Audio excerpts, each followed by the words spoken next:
ഒരു കാലത്ത് ബോംബെ ബാൽ താക്കറയുടെ ബോംബെ എന്നാണ് വിശേഷിപ്പിച്ചിരുന്നത്. പിന്നീട് ഉദ്ധവ് താക്കറെ വന്നു. അപ്പോഴും ആ പാരമ്പര്യം, അതായത് ഈ മറാത്തി ബെൽറ്റ് എന്നൊക്കെ പറയുന്നൊരു പാരമ്പര്യം കാണുമെന്ന് കരുതി. പക്ഷേ ഇപ്പോഴത്തെ തെരഞ്ഞെടുപ്പ് കഴിഞ്ഞപ്പോഴേക്കും ശിവസേന അപ്രസക്തമായി പോയോ എന്നൊരു സംശയം. ശിവസേനയല്ല, ഉദ്ധവ് താക്കറെ വിഭാഗം അത് തന്നെ. അപ്പം ഞാൻ ചോദിക്കുന്നത്, കഴിഞ്ഞ ദിവസം ഈ ഉദ്ധവ് താക്കറെ തന്നെ ഒരു വാർത്താ സമ്മേളനത്തിൽ ചോദിച്ചു, ഞാൻ നിങ്ങളോട് എന്ത് തെറ്റ് ചെയ്തു? അങ്ങനെയല്ല, എന്തിനെന്നെ ഉപേക്ഷിച്ചു, എന്നോട് എന്തുകൊണ്ട് ഇങ്ങനെ ചെയ്തു എന്നാണ് അദ്ദേഹം ചോദിച്ചത്. എന്തിനെന്നെ ഉപേക്ഷിച്ചു?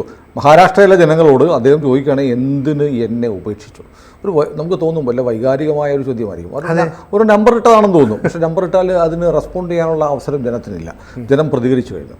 കാരണം നമ്മൾ ആലോചിക്കണം, ഇപ്പം നേരത്തെ മുംബൈയല്ല, മഹാരാഷ്ട്രയിൽ എന്ത് നടക്കണം എന്ന് തീരുമാനിച്ചിരുന്നത് ബാൽ താക്കറെയാണ്. ബാൽ താക്കറെ എന്നൊരു മനുഷ്യൻ, അദ്ദേഹത്തിൻ്റെ ഇച്ഛ കൂടാതെ മഹാരാഷ്ട്രയിൽ കാറ്റുപോലും, മുംബൈയിൽ വിശിഷ്യ കാറ്റുപോലും ചലിക്കില്ലായിരുന്നു. അങ്ങനത്തെ ശാസന ശൈലിയുള്ള അധികാരമുള്ള ഒരു മനുഷ്യൻ. ആരും അദ്ദേഹത്തിന് കിരീടവും സിംഹാസനവും ഒന്നും കൊടുത്തിരുന്നില്ല. പക്ഷേ താക്കറെ അവസാന വാക്കായിരുന്നു. താക്കറയുടെ വീടിൻ്റെ പരിസരത്തേക്ക് ഒരു മുസ്ലിം സമുദായത്തിൽപ്പെട്ട ആൾ പോകാൻ പോലും ഭയപ്പെടുമായിരുന്നു. എന്നാൽ ഇപ്പോൾ ഉദ്ധവ് താക്കറയുടെ വീട്, ബാൽ താക്കറെ താമസിച്ചിരുന്ന ആ മാധോശ്രീ എന്ന് പറയുന്ന വീടിൻ്റെ മുന്നിലേക്ക് മുസ്ലിം സംഘടനകൾ പ്രതിഷേധ മാർച്ച് നടത്തിയിട്ടുണ്ട് ഈ കാലത്ത്. അപ്പോൾ എത്ര വലിയ മാറ്റമാണെന്ന് നോക്കും. മഹാരാഷ്ട്രയുടെ ചരിത്രം എന്ന് പറയുന്നത് ബാൽ താക്കറയുടെ ചരിത്രം കൂടിയാണ് ആധുനിക കാലത്ത്. നമുക്കതിനു മുമ്പ് ഛത്രപതി ശിവാജി മഹാരാജാവിനെ കുറിച്ചൊക്കെ പറയും. അപ്പോൾ മറാത്ത സംസ്കാരം, മറാത്ത വീര്യം എന്നൊക്കെ പറയുന്ന ഒരു വലിയ കാര്യം വലിയ തോതിൽ ഉണർത്തിക്കൊണ്ട് വന്ന ആളാണ് ബാൽ താക്കറെ. ബാൽ താക്കറെ മുഖ്യമന്ത്രിയായിട്ടുണ്ടോ? ഇല്ലല്ലോ. അധികാരത്തിലേക്ക് വന്നിരുന്നത്. എന്നാൽ അധികാരം അദ്ദേഹത്തിൻ്റെ ചൂണ്ടുവിരലിലായിരുന്നു. അധികാര കസേരയുടെ എല്ലാം ഒരു ചൂണ്ടുവിരലിട്ട് ചലിപ്പിക്കുന്ന ഒരു പാവനാടകം പോലെ കൊണ്ടു നടത്താൻ ഉദ്ധവ് താക്കറയുടെ അച്ഛൻ ബാൽ താക്കറയ്ക്ക് കഴിഞ്ഞിരുന്നു. അത് ഉദ്ധവന് അറിയാതെ പോയി.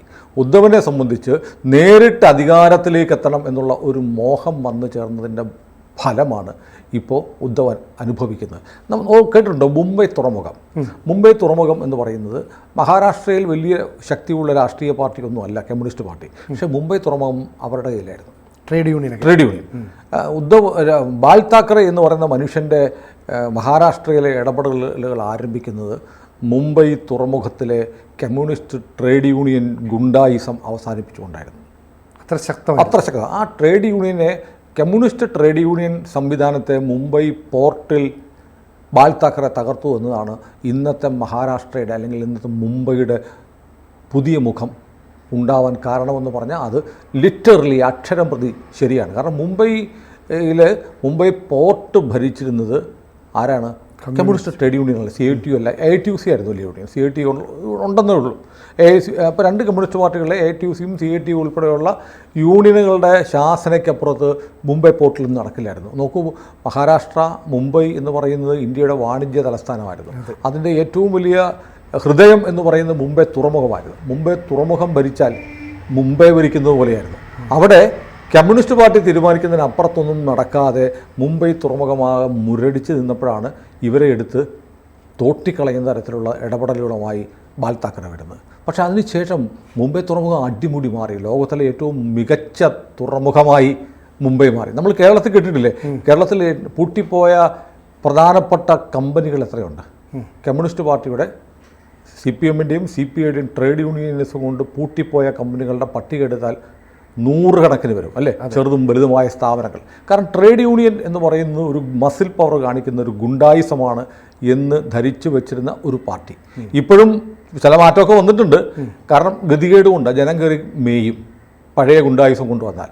ഇപ്പോൾ തൊഴിലാളി ഐക്യം എന്ന് പാർട്ടി മുദ്രാവാക്യം വിളിക്കാറില്ലല്ലോ എന്ന് പറയുന്നത് പോലെ ഗുണ്ടായിസം നടത്തുന്ന ട്രേഡ് യൂണിയൻസെ അവസാനിപ്പിച്ചതുകൊണ്ടാണ്, ബാൽ താക്കറെ അവസാനിപ്പിച്ചതുകൊണ്ടാണ് മുംബൈ തുറമുഖം വികസിച്ചത്. മുംബൈ തുറമുഖം വികസിച്ചപ്പോൾ മുംബൈ നഗരം വികസിച്ചു, അല്ലേ? അപ്പോൾ ഇന്ത്യയുടെ വാണിജ്യ തലസ്ഥാനമായി മുംബൈ മാറാനുള്ള നിർണായക തീരുമാനം കൈക്കൊണ്ടത് ബാൽ താക്കറെയാണ്. പക്ഷേ ബാൽ താക്കറെ അവിടെ ആരംഭിക്കുകയായിരുന്നു. ബാൽ താക്കറെ മുംബൈ തുറമുഖത്തെ ആധിപത്യം പിടിച്ചെടുക്കുകയോ, അദ്ദേഹം പിടിച്ചെടുത്തു എന്ന് തന്നെ പറയാം. അതിനുശേഷം മഹാരാഷ്ട്ര വളർന്നു, മുംബൈ വളർന്നു, ബാൽ താക്കറെയും വളർന്നു. ബാൽ താക്കറെ അധികാര കസേരകളില്ലാത്ത അധികാര കേന്ദ്രമായിരുന്നു. അദ്ദേഹം ഒരു പച്ച മനുഷ്യനായിരുന്നു. മുമ്പൊരിക്കൽ ഒരു വീഡിയോ കണ്ടിട്ടുണ്ടായിരുന്നു. ഞാൻ ആരുടെ വീഡിയോ ആണെന്ന് ഓർക്കുന്നില്ല. അദ്ദേഹം ഒരു ടെലിവിഷൻ ചാനലിൽ അദ്ദേഹം ഇൻ്റർവ്യൂ നടത്തുന്നു. ഇൻ്റർവ്യൂ നടക്കുമ്പോൾ പെട്ടെന്ന് അദ്ദേഹം ഒരു ഗ്ലാസ് എടുക്കുന്നു, അതിൽ മദ്യം ഒഴിക്കുകയാണ്. എന്നിട്ട് ഇൻ്റർവ്യൂ നടത്തുന്ന ജേർണലിസ്റ്റ് ചോദിച്ചു, കഴിക്കുന്നുണ്ടോ ഒരെണ്ണം? ബാൽ താക്കറെക്ക് ആ പേടിയൊന്നുമില്ലായിരുന്നു. അദ്ദേഹം ഒരു വൈകുന്നേരം ഇൻ്റർവ്യൂ ഇടയ്ക്ക് ഒരു സ്മോൾ കഴിക്കുന്നു. അത് ഷൂട്ട് ചെയ്താൽ എന്ത് ജീവിതത്തിൽ അതാണ് പച്ചയായ മനുഷ്യനായിരുന്നു. പിന്നെ അതിനു മുമ്പ് നമ്മുടെ കേരളത്തിലുള്ള ആളുകൾക്കൊക്കെ ഈ ബാൽ താക്കറെ എന്ന് പറഞ്ഞൊരു ടെററായിരുന്നു. ബാൽ താക്കറെ ആരംഭിക്കുന്നത് ശരിക്കും മണ്ണിൻ്റെ മക്കൾ വാദം, മറാത്ത മഹാരാഷ്ട്രയിലെ കാര്യങ്ങൾ മറാത്ത വികാരം ഉണർത്തിക്കൊണ്ടാണ് ബാൽ താക്കറെ വന്നത്. ദക്ഷിണേന്ത്യയിൽ നമ്മുടെ മലയാളികൾ ഉൾപ്പെടെ ഒരുപാട് ആളുകൾക്ക് അതിൻ്റെ തിക്തഫലം അനുഭവിക്കേണ്ടി വന്നിട്ടുണ്ട്. തമിഴന്മാർ മാത്രം മഹാരാഷ്ട്രയ്ക്ക് പുറത്തുള്ള കളല്ലാത്ത ആളുകൾക്കെല്ലാം അക്കാലത്ത് അതിൻ്റെ ചില തിക്തഫലങ്ങളൊക്കെ അവിടെ അനുഭവിക്കേണ്ടി വന്നിട്ടുണ്ട്. നമ്മൾ കേട്ടിട്ടുണ്ട് ഒരുപാട്.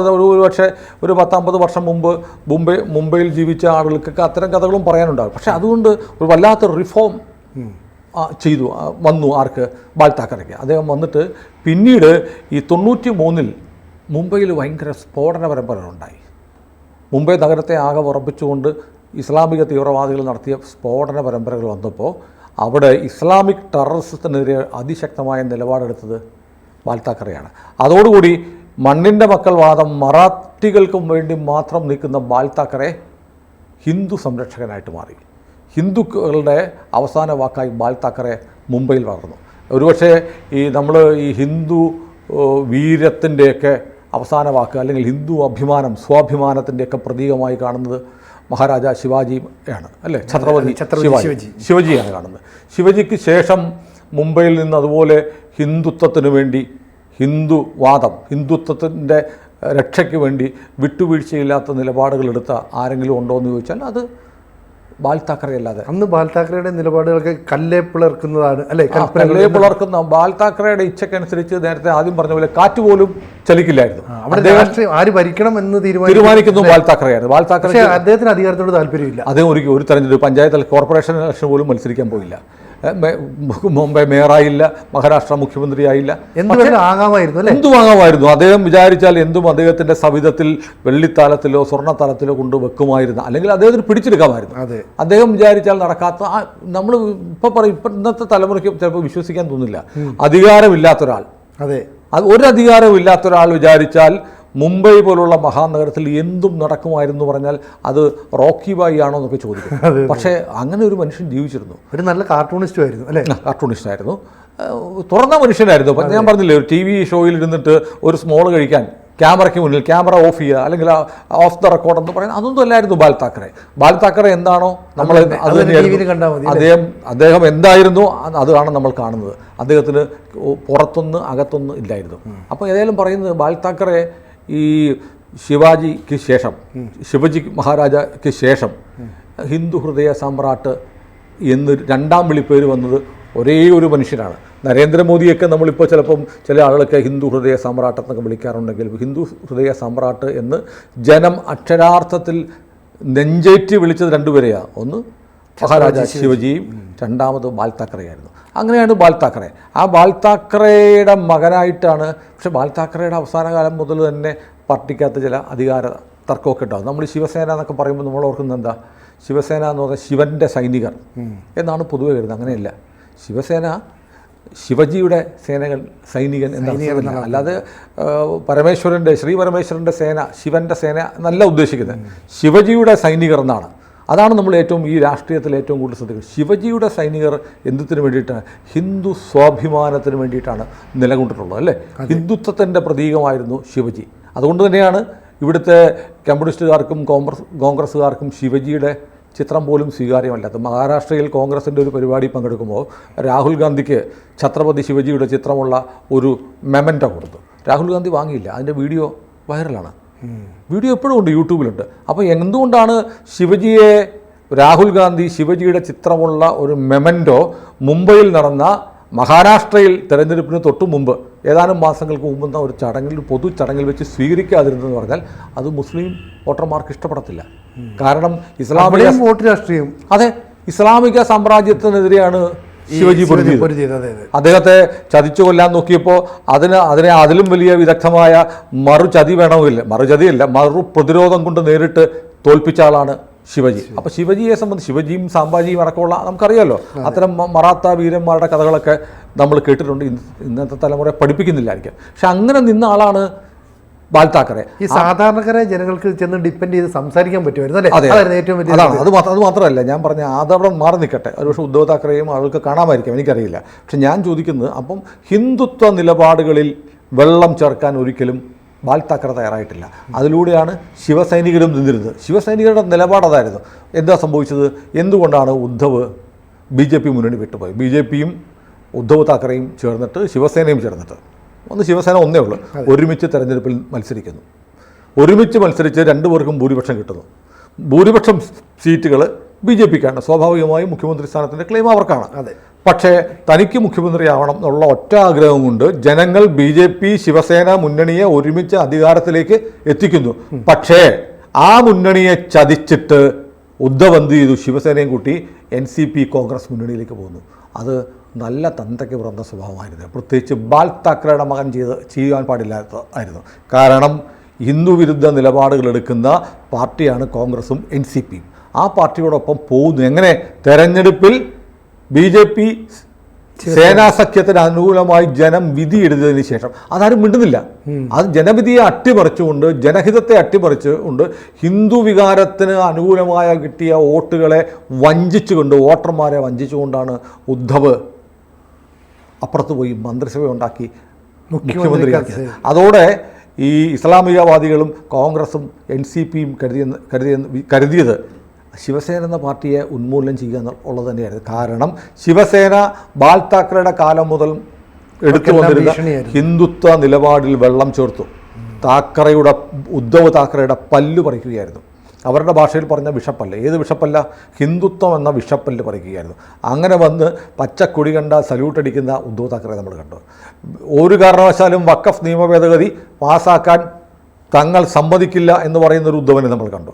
അങ്ങനെ ഹിന്ദു ആശയം, ഹിന്ദു എന്നുള്ള വിശ്വാസം, ഹിന്ദുത്വം എന്ന ഐഡിയോളജി മുന്നോട്ട് വെച്ച എല്ലാ ആശയങ്ങളെയും തള്ളിക്കളഞ്ഞു ആര്? ഉദ്ധവ് താക്കറെ. അത് തള്ളിക്കളഞ്ഞത് അദ്ദേഹത്തിൻ്റെ പിതാവ് മുന്നോട്ട് വെച്ച, ജീവിത അവസാനം വരെ അദ്ദേഹത്തിൻ്റെ പിതാവിൻ്റെ പ്രാണവായു എന്ന് പറഞ്ഞ ഹിന്ദുത്വ ആയിരുന്നു. ആ ഹിന്ദുത്വയെ തള്ളിക്കളഞ്ഞ ഉദ്ധവനെ എങ്ങനെയാണ് മറാഠ ജനത സ്വീകരിക്കുക? അതിൻ്റെ ഫലമാണ് ഈ തെരഞ്ഞെടുപ്പ് കണ്ടത്. 288 സീറ്റാണ് മഹാരാഷ്ട്ര അസംബ്ലിയിലുള്ളത്. 91 സീറ്റിൽ മത്സരിച്ചു. ജയിച്ചത് 19 സീറ്റിലാണ്. എന്തൊരു കനത്ത പരാജയം അല്ലേ? ദയനീയ പരാജയം. ഇത്ര വലിയ പരാജയം ഉദ്ധവ് ഒരിക്കലും കരുതിയില്ല. ഉദ്ധവ് ഈ തെരഞ്ഞെടുപ്പിൻ്റെ ഫലം വരുന്നതിന് മുമ്പ് വീണ്ടും തനിക്ക് മുഖ്യമന്ത്രിയാകാമെന്നൊക്കെ പ്രതീക്ഷിച്ചിരുന്ന ആളാണ്. അദ്ദേഹത്തിൻ്റെ പത്രമുണ്ടല്ലോ, ശിവസേനയുടെ പത്രം. സാമ്നയിലൂടെ എത്രമാത്രം ഇസ്ലാമിക അനുകൂലമായ പ്രസ്താവനകളും മുഖപ്രസംഗങ്ങളുമാണ് കഴിഞ്ഞ ഏതാനും വർഷങ്ങളായിട്ട് വന്നത്. അപ്പോൾ ശിവസേന എന്ന് പറഞ്ഞ ശിവൻ്റെ സൈനികരാണ്. ഏത് ശിവൻ്റെയാണ്? ഛത്രപതി ശിവജിയുടെ സൈനികരാണ്.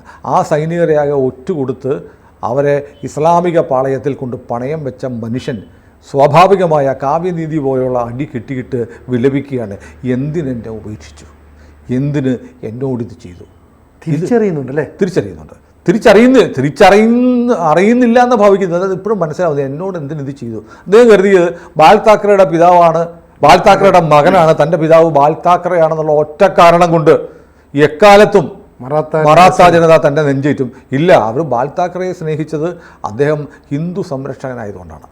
ഹിന്ദു സംരക്ഷകൻ്റെ പുത്രൻ ഹിന്ദു ഹത്യയ്ക്ക് തുനിയുന്ന, ഓർക്കുന്നില്ലേ ആ പൽഗാവിലെ സന്യാസി വരെ കൊലപ്പെടുത്തിയ സംഭവം, ജീവനോടെ കത്തിച്ച സംഭവം? ഉദ്ധവ് മുഖ്യമന്ത്രിയായിരിക്കുമ്പോഴാണ് അതിൻ്റെ അന്വേഷണം പ്രഖ്യാപിച്ച് CBIക്ക് വിടണമെന്നുള്ള തീരുമാനം വന്നപ്പോൾ രാഹുൽ ഗാന്ധിയുടെ കൽപ്പന വന്നു, CBIക്ക് വിടാൻ നിങ്ങൾ നിർദ്ദേശിക്കരുത്. അതോടെ ഉദ്ധവ് താക്കറെ മുട്ടുപറച്ച് പിന്മാറി. വലിയ ചതിയാണ്.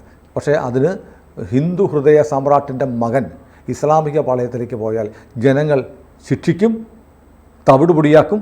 അതിന് ഉദാഹരണമാണ് മഹാരാഷ്ട്രയ്ക്കുണ്ട്. അത് മനസ്സിലാക്കിയിട്ടില്ല എന്ന് തോന്നുന്നു ഉദ്ധവിനിയും. അതുകൊണ്ടാണ് എന്തിനെന്നെ ഉപേക്ഷിച്ചു എന്ന് വിലപിച്ചുകൊണ്ട് ചോദിക്കുന്നത്. ഉത്തരം അദ്ദേഹത്തിൻ്റെ ഹൃദയത്തിൽ തന്നെയുണ്ട്. കണ്ടുപിടിക്കട്ടെ. കൂടുതൽ വാർത്തകളും വിശേഷങ്ങളും നിങ്ങളിലേക്ക് എത്താൻ ABC മലയാളം സബ്സ്ക്രൈബ് ചെയ്യുക, ബെൽ ബട്ടണും അമർത്തുക.